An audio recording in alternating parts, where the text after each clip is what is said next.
¿Qué tal? ¿Cómo les va? Un nuevo programa de Ayer es Hoy y como siempre digo señora, como siempre digo señor, por favor déjeme entrar a su casa, por favor déjeme compartir su mesa para ver si con la opinión de cada uno de ustedes podemos encontrar la verdad. No para sentirnos dueños de la verdad, sino para sentirnos esclavos de la verdad. Y el título del programa de hoy es Cuatro espartanos vergonzantes.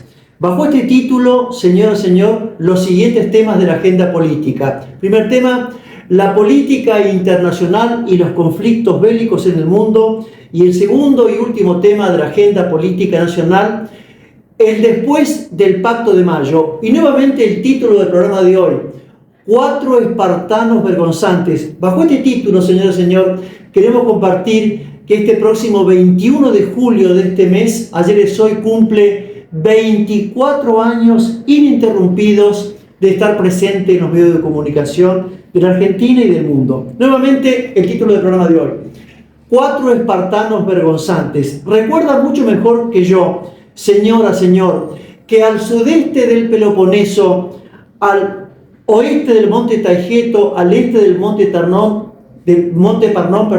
se entiende un valle, un largo valle recorrido por el río Eurotas. En la Grecia continental, esa región se llama Laconia. Esa región de Laconia primero fue habitada por razas prehelénicas, luego por los aqueos y por último, ya por el siglo XII a.C., por los dorios, que fijaron su capital en Esparta. Los espartanos tuvieron una hondísima gravitación en la historia política, social y militar de Grecia. Se atribuye a Licurgo, siglo IX a.C., la organización social y política de Esparta. Licurgo recorre Egipto, recorre Creta y recorre el Asia Menor. Y las leyes de Licurgo consolidan lo que ya tenían a un par de centurias la historia institucional de Esparta. Encontramos en Esparta las siguientes instituciones básicas. En primer lugar, la realeza. Esparta estaba dirigida por dos reyes que eran monarquías hereditarias que descendían de las familias de los Lágidas y los Europóntidas. Eran monarquías hereditarias y en caso de guerra un solo rey estaba al frente de Esparta. Este rey era el primer juez, era el sumo sacerdote y dirigía las tropas militares. La otra institución que encontramos en Esparta es el Consejo o Gerusia, llamado también el Senado, que estaba integrado por 28 miembros mayores de 60 años. ¿Qué función tenía este consejo, esta Gerusia, el Senado espartano? Redactaba leyes, promulgaba leyes, las daba a conocer.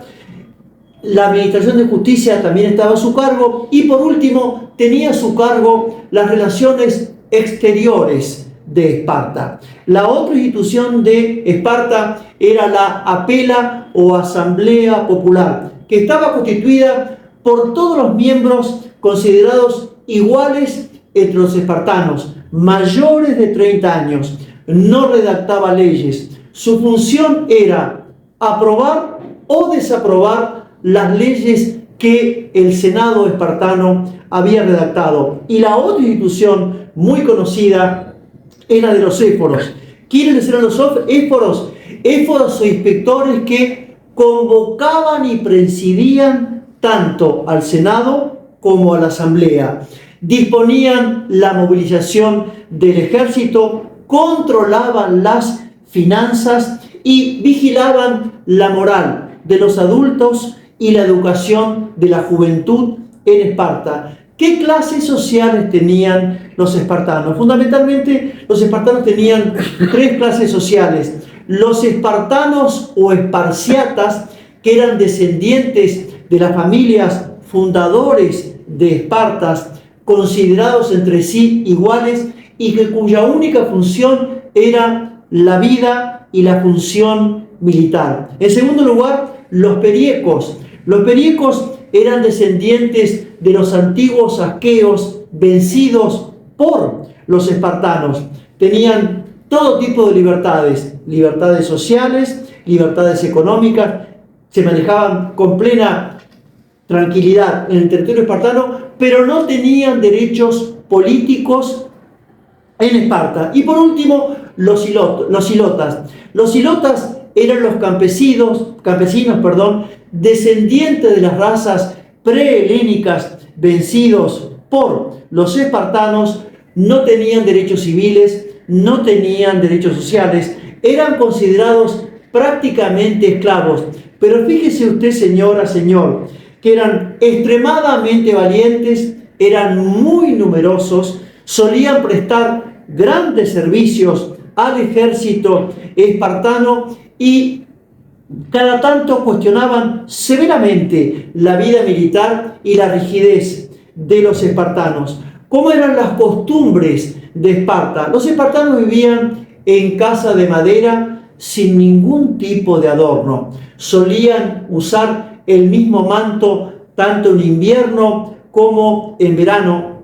Y fíjese usted que la manera de exigir Esparta a sus hijos era que todo aquel que pasado los 20 años no se casaba era mal mirado. ¿Por qué? Porque el espartano debería dar soldados que defendiesen a la tierra de Esparta. Y en último lugar, se expresaban de manera concisa y breve. Ese era el modo de hablar del espartano. Y esto dio lugar al estilo llamado lacónico. Como era la educación de la juventud espartana, era extremadamente severa. Desde temprana edad, a partir de los 7 años, se ponían en la confianza y manos de un instructor con el cual practicaban todo tipo de gimnasia y juegos atléticos. Se los instruía en lectura, en escritura, en el amor a la patria, en un profundo respeto a los ancianos y además desde muy niños se los acostumbraba a soportar todo tipo de sufrimientos y privaciones. ¿Cómo era el ejército espartano? El ejército espartano, señora, señor, estaba esencialmente constituido por la llamada falange. La falange espartana fue imitada luego por Tebas y mucho más tarde por Macedonia. La falange espartana estaba constituida por 8 filas, unas atrás de la otra, que combatiendo el soldado espartano con casco, con espada corta y con escudo, formaban una especie de bloque humano invencible. El ejército espartano, insisto, era prácticamente invencible, y cuando fue la guerra del Peloponeso, esa guerra civil que cada tanto hemos compartido con ustedes, guerra del Peloponeso, entre el 431 a.C.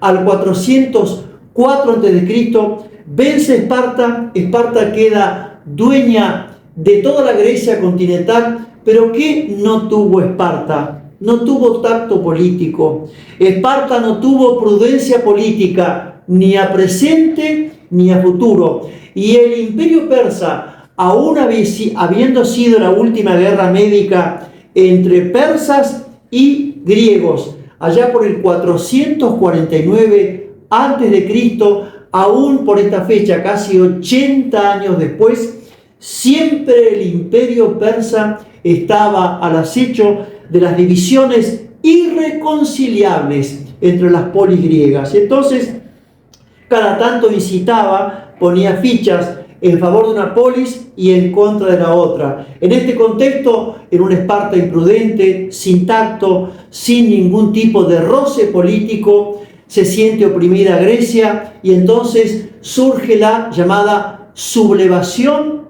de Tebas. Tebas, al mando del general Epaminondas y unida con Atenas, primero vence Tebas en la batalla naval que protagoniza Atenas contra Esparta, la batalla de Naxos, 376 a.C. Luego la batalla de Electra, también 376 a.C. Tebas vence completamente Esparta, pero la última batalla fue la batalla de Mantinea, que se libró en el año 362 a.C. Mantinea ya es territorio de Laconia, Mantinea ya es territorio espartano. Luego de esta derrota a manos de la unión entre tebanos y atenienses, Esparta nunca más recuperó el dominio militar sobre la Grecia continental. Y fíjese usted, señora, señor, que luego de la batalla de Mantinea, un grupo de soldados y oficiales recorrían el campo de combate para enterrar a los muertos. En un momento dado, cuando se quiere enterrar a 4 soldados, un oficial dictó la siguiente orden: no los entierren, venían dispuestos a morir, no a vencer. Y seguramente usted, señora, señor, en su casa estará pensando, ¿qué tiene que ver el título del programa de hoy? 4 espartanos vergonzantes con la política de la agenda internacional y nacional. Y la respuesta es tan sencilla como evidente y tan evidente como sencilla. Y en instantes vamos a compartirla con todos ustedes. Muchas gracias.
Y en estos tiempos, señora, señor, que más que modernos se puede llamar tiempos modernosos, el tener ha ocupado el lugar del ser.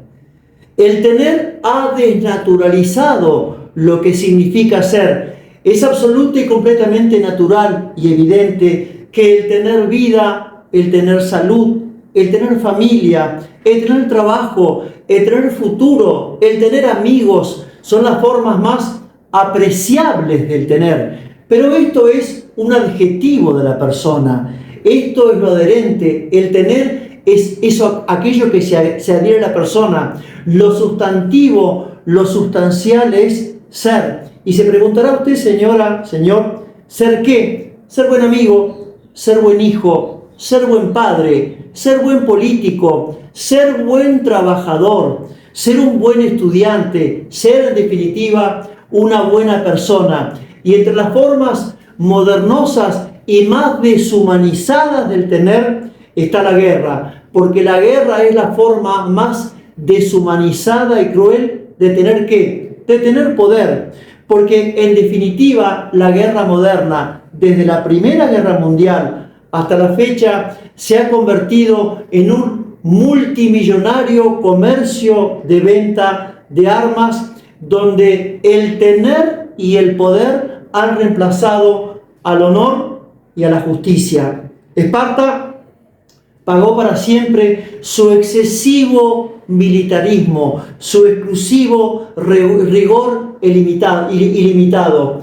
Sócrates hizo grabar en el templo de Delfos nada con exceso, y allá por el 380 y monedas, Aristóteles se convirtió en el maestro del justo medio. El justo medio es el equilibrio prudente y armónico entre dos excesos. Pero más allá del excesivo militarismo de Esparta, de su exclusividad, rigor militar, ¿Qué rescatamos? Rescatamos los siguientes 3 principios y valores en la educación, en el aprendizaje de la formación de la educación espartana. ¿Cuáles son?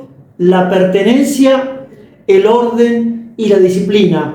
Porque pertenencia, orden y disciplina, filosófica y metafísicamente, significan lo siguiente. Pertenencia es el amor al lugar donde nacemos, donde crecemos, donde vivimos. Le hace el amor a nuestra patria, a nuestra nación, a nuestra familia y a nuestro hogar. Orden, filosóficamente, desde el punto de vista metafísico, es la disposición recíproca de las partes con respecto a un todo. El orden del árbol se expresa en su raíz, en su tronco y en sus ramas. El orden del cosmos se expresa en los planetas, en las estrellas y en las galaxias, en una armonía llamada universo. Y la disciplina es repetir y expresar el orden según una secuencia armónica. El oficial espartano dio la orden de que no se sepultara a los 4 soldados vergonzantes. ¿Por qué? Porque venían dispuestos a morir, no a vencer. Léase, la desesperación, el impulso, la irracionalidad habían reemplazado a la esperanza, al sentimiento y a la razón. Y fíjese usted, señora, señor, que quizás la esencia profunda del siglo XXI y en la República Argentina, desde el año 1983 hasta la fecha, está caracterizada por la desesperación, por el impulso y por la irracionalidad. La República Argentina, mejor dicho, se ha jugado de la política, de la sociedad, del todos los días, la esperanza, el sentimiento y la razón.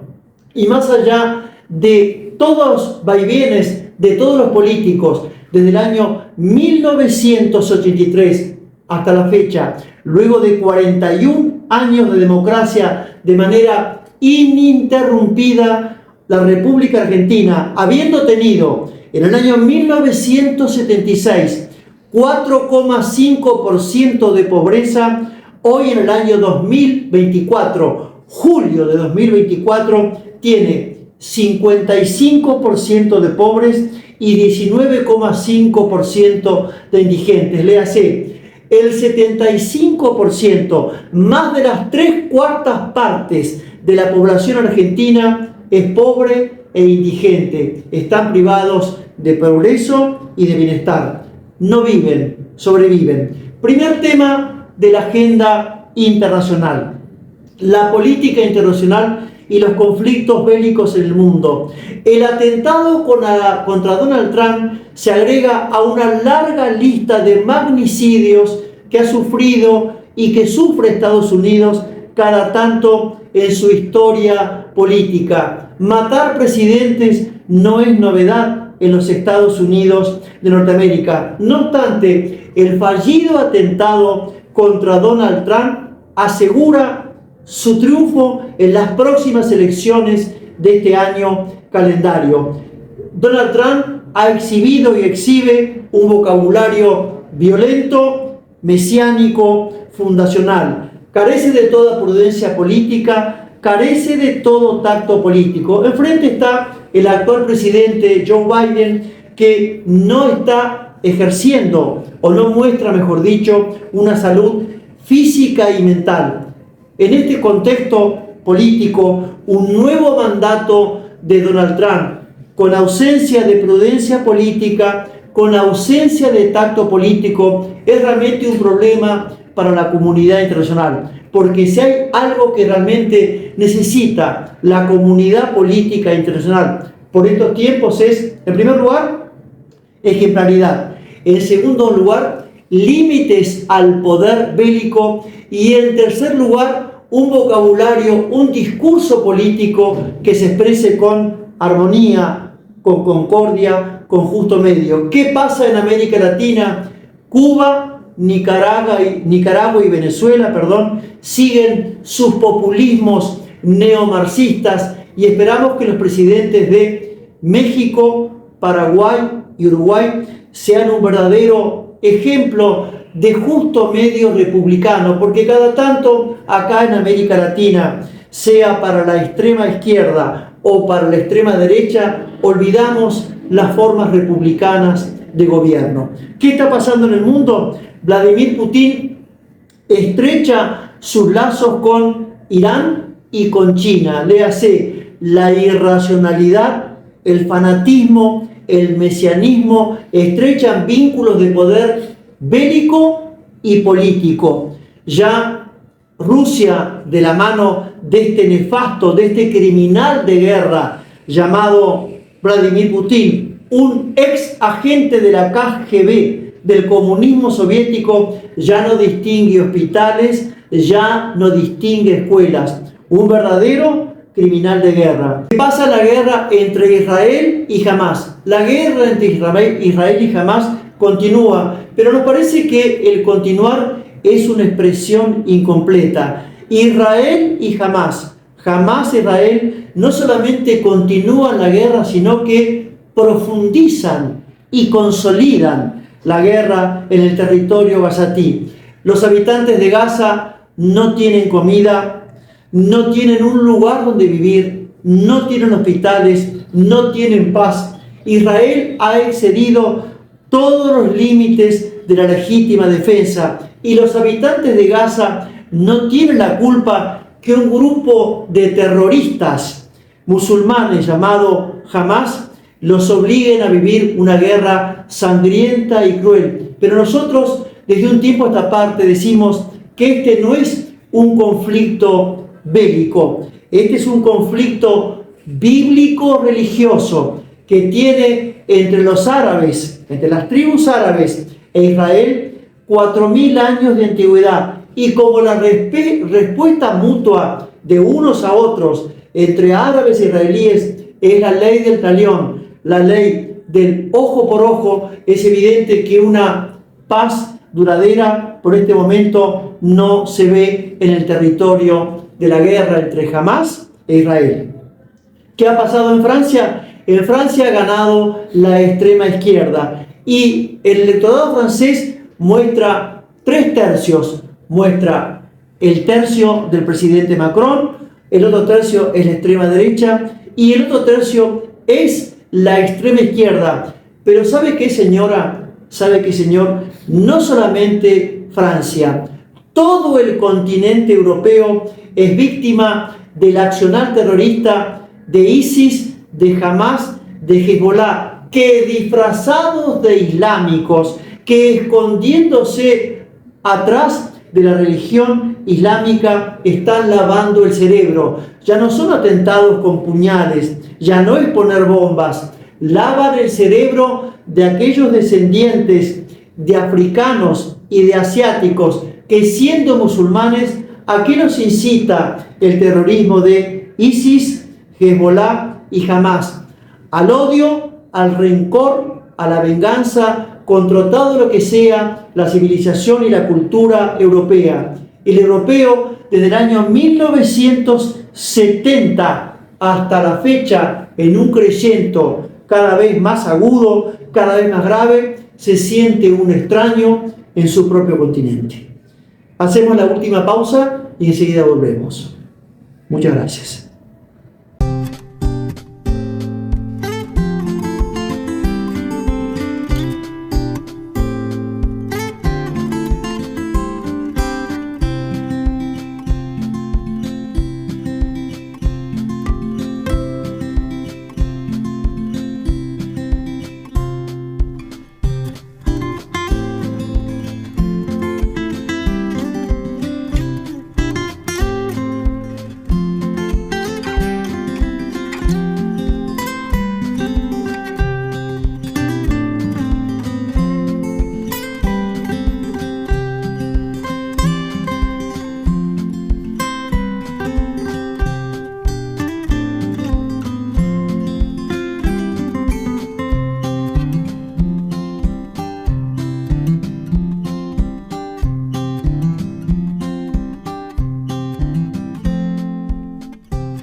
Y este próximo 9 de julio pasado, señora, señor, el señor presidente de la Nación, don Javier Milei, juntamente con 18 gobernadores, firmó el llamado Pacto de Mayo, cuyos principales lineamientos podemos resumirlos en los siguientes puntos. El primer punto es el respeto a la propiedad privada, una reforma impositiva, el equilibrio fiscal, una reforma laboral moderna, una reforma previsional acotado a lo que realmente necesitan los jubilados, una nueva coparticipación impositiva de la nación con todas las provincias y la explotación de los recursos provinciales de cada provincia. Creo que nadie en su sano juicio estos puntos y otros puntos importantes más puede llegar a discutir el llamado acuerdo o pacto de mayo. Además se ha sumado un nuevo ministro que es Federico Sturzenegger, que es el ministro de Transformación del Estado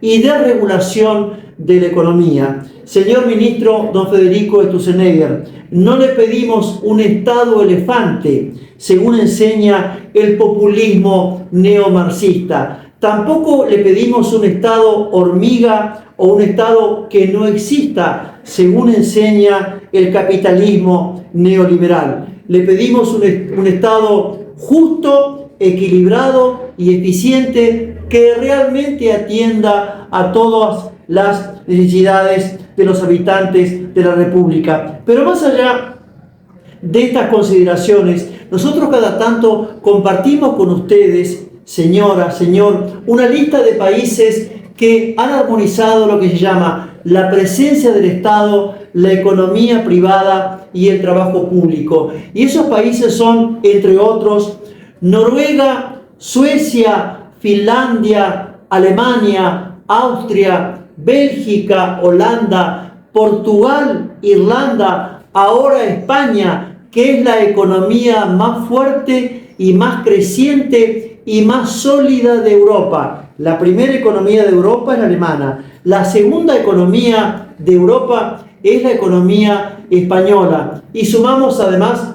a Canadá, a Nueva Zelanda, a Australia y a Japón. Estos países, ¿qué es lo que consolidan? Consolidan una armonía de capital, de trabajo y de Estado. Y nosotros pensamos siempre en el después, porque el después, señora, señor, es el siempre de cada nación, de cada Estado, cuyos dirigentes políticos, cuyos partidos políticos redactan políticas de Estado para el siempre, en lo concreto, soluciones duraderas.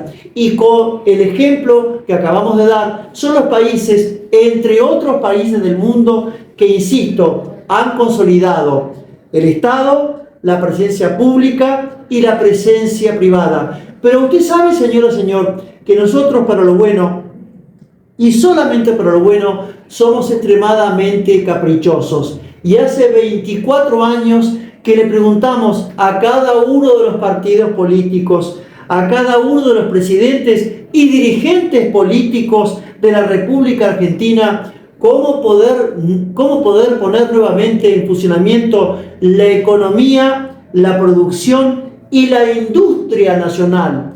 No ensamblar autos, cómo fabricar un auto argentino. ¿Por qué si en el año 1960 se fabricaba el Siam Di Tela, que era un auto absoluto y completamente irrompible? Entonces, hace mucho tiempo decimos fabricar desde un tornillo hasta un avión de pasajeros, fabricar desde un neumático hasta un barco mercante. ¿Por qué la Argentina, que tiene 4.000 kilómetros de litoral marítimo, de riqueza pesquera y tícola, en plancton y en krill, es rapiñada por la flota rusa, por la flota japonesa, por toda la flota europea? ¿Por qué no tenemos una flota mercante? ¿Por qué no tenemos una flota pesquera? ¿Por qué la Argentina no fabrica aviones hidrantes? ¿Por qué la Argentina no fabrica helicópteros hidrantes? Y cada tanto nosotros proponemos, además de la línea terminal Retiro del ferrocarril, proponemos una nueva terminal, la terminal Misiones, con salida a Brasil del ferrocarril, la terminal Chaco, con salida a Paraguay del ferrocarril. La terminal Jujuy-Salta, con salida, a Bolivia, Perú, del ferrocarril de la República Argentina. Y la terminal de las provincias de San Juan, Mendoza y San Luis, con salida a la República de Chile. ¿Por qué no tener estas nuevas terminales del ferrocarril de la República Argentina cuando toda la economía mundial, especialmente en Europa y en Asia, se transporta vía ferrocarril? Y hace tiempo también proponemos nosotros que se federalice la economía. ¿Qué significa federalizar la economía? Transportar 50 sucursales de las primeras industrias y producciones nacionales y extranjeras a cada una de las provincias. Costo de instalación cero, costo impositivo cero durante 5 años. Esto significaría trabajo genuino, en cada provincia, y significaría una población armónica y homogénea en todo el territorio de la República Argentina. Desde siempre nosotros proponemos principios y valores para una Argentina mejor. Uno de los primeros principios es tener nación, bandera y familia. Nación como un proyecto de vida en común para todos los argentinos. Bandera como el signo y el símbolo de pertenencia a la nación. Y familia como la primera, última y única casa del hombre. Y en una Argentina donde hace tiempo se ha vuelto violenta, se ha vuelto impaciente, hemos perdido el vocabulario, hemos perdido los modales. Nosotros hace mucho tiempo que proponemos que en el hogar, que en el colegio, que en la universidad, que en todos los días se pongan en práctica las 5 palabras mágicas: buen día, por favor, perdón, permiso y muchas gracias. Y también hace mucho tiempo proponemos una política de prevención de alcohol, de droga y de pastillas para los jóvenes entre 12 y 30 años. ¿Alguien sabe en qué estado sanitario, en orden al consumo de alcohol, pastillas y droga, están los jóvenes de la República Argentina? Y la tónica es escuchar, comprender, curar. No a la palabra que juzga, sí a la medicina que cura. Y también proponemos hace mucho tiempo que en los colegios se implemente una política de paternidad responsable. Es decir, a partir de los 15 años, ¿qué significa a la niña, qué significa al joven traer una vida al mundo? No solamente ser padre, la parte genital, sino estar presente en la educación, en los amigos, en el boletín, en todos los días. Y a la mujer de la República Argentina le pedimos que siga siendo fiel a su esencia, porque cuando la mujer está bien, acá y en el mundo, toda la sociedad está bien. Cuando la mujer está en orden, el hogar está en orden, porque la esencia femenina es la valentía, es la paciencia y es la prudencia. Pero que no hable más el doctor Mariano Sauidet, que habla de filosofía clásica, clásica por lo clara, clásica por lo sencilla y clásica por lo actual, porque lo actual como lo clásico nunca pasa de moda. Hoy nos va a hablar Víctor Hugo, el genial escritor del romanticismo francés, 1802-1883. Él vivió su infancia en Italia y España, y además cuando escribió su obra genial, la obra magna de Víctor Hugo, Los Miserables, en su capítulo 7, libro 3, dice lo siguiente: así como los diamantes se encuentran en las profundidades de la tierra, así también los grandes pensamientos se encuentran en las profundidades del alma. Y a usted, señor presidente don Javier Milei, y a todos los dirigentes políticos de la República Argentina, le pedimos que la desesperación, el impulso, la irracionalidad dé lugar a la esperanza, al sentimiento y la razón. Debería ser modelo de la República Argentina, hoy y siempre, aquella Argentina que entre el año 1870 y 1920 y monedas era la primera educación del mundo, era la primera escuela sanitarista del mundo, y Argentina era, como también lo fue Estados Unidos, una especie de una nueva vida para todos los habitantes de buena voluntad. Hasta la próxima y muchas, pero muchísimas gracias.